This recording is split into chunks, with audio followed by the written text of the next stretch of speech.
How many of you have noticed that the economy has changed slightly? Up or down or something, it's definitely changed. So I've had a lot of people asking me, what do I do? Like, how do I handle a situation? So the first thing I want to do is acknowledge that based on my experience talking to hundreds of entrepreneurs, everybody's having quite a different experience of what's happening in the economy.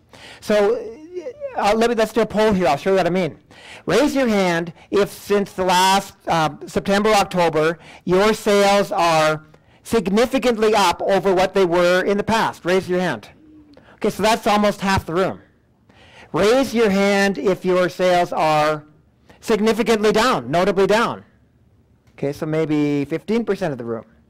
Raise your hand if your sales are pretty much maybe different places, but same level of sales. Okay, so that's about 25% of the room. Interesting.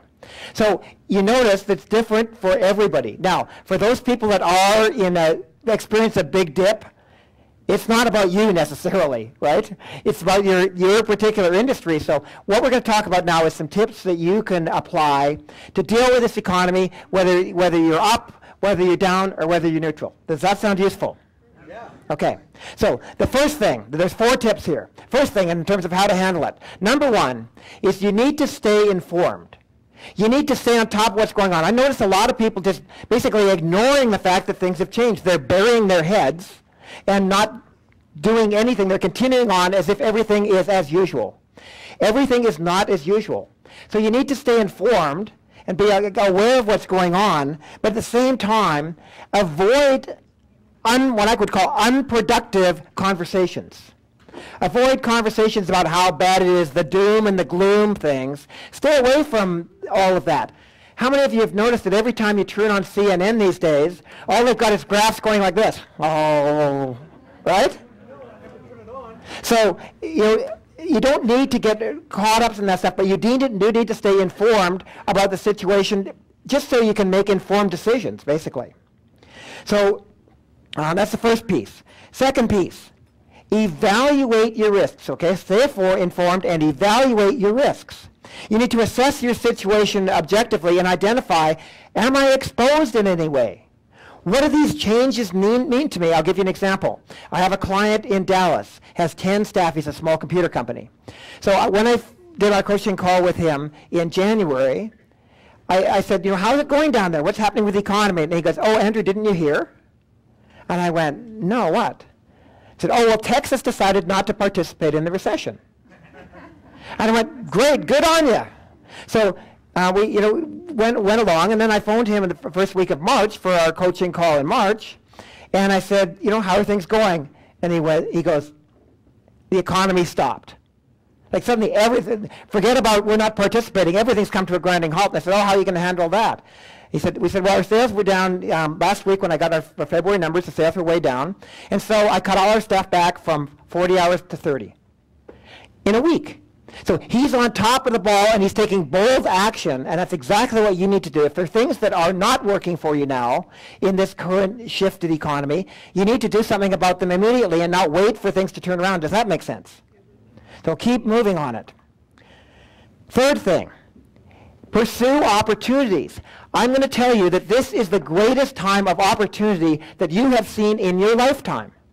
There are more opportunities out there when other companies are folding and going out of business and things are dropping. You just have to think out of the box. You have to look for them. They're not going to come to you. Well, in Sonia's case, they did, but they don't always come to you. And so, but there will be more money made in this time period than probably in any other time. Somebody told me recently that over half of the Fortune 100 companies were founded during the Great Depression. Well, maybe not in the Great Depression, but there's certainly a lot of opportunities. People are quitting their businesses. They're pulling back. They're leaving money on the table. And you've got opportunities for joint ventures, for doing marketing things, business buyouts, all sorts of things. Look for those opportunities rather than just quitting and going home. Does that make sense? And last but not least, the fourth thing, and the most important actually, focus on things that are within your control. The truth is that you don't actually have control over the economy. You don't even have control over your own sales. What do you have control over? 2 things. Number 1 is your own level of activity. What are you doing? the quality of the work you're doing, and so on. So you need to get out there, and one of the things that really makes a big difference in an economy like this is to reconnect with your customers. I spoke to you about how we've been talking to more of our members than ever, and what I'm noticing is how strong those relationships become when you get in connection. So connect with your clients, connect with your suppliers, connect with your peers, develop relationships, and it's an ideal opportunity for that. Those are within your control. The results are not.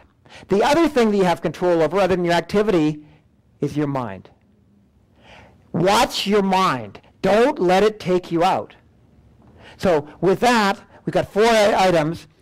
Keep informed, evaluate your risks, identify and pursue opportunities, and focus on things within your control.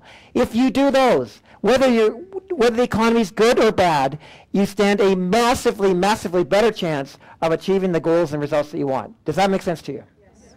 Okay, so get on with it and follow through on those things, and you'll be surprised that you won't be caught in the, quote, recession like everybody else. And I already see more people in this room obviously already doing those things, because in most rooms, it's a lot more than half the people that are way down. So good job. Okay, so with that little piece, yeah, give it a hand.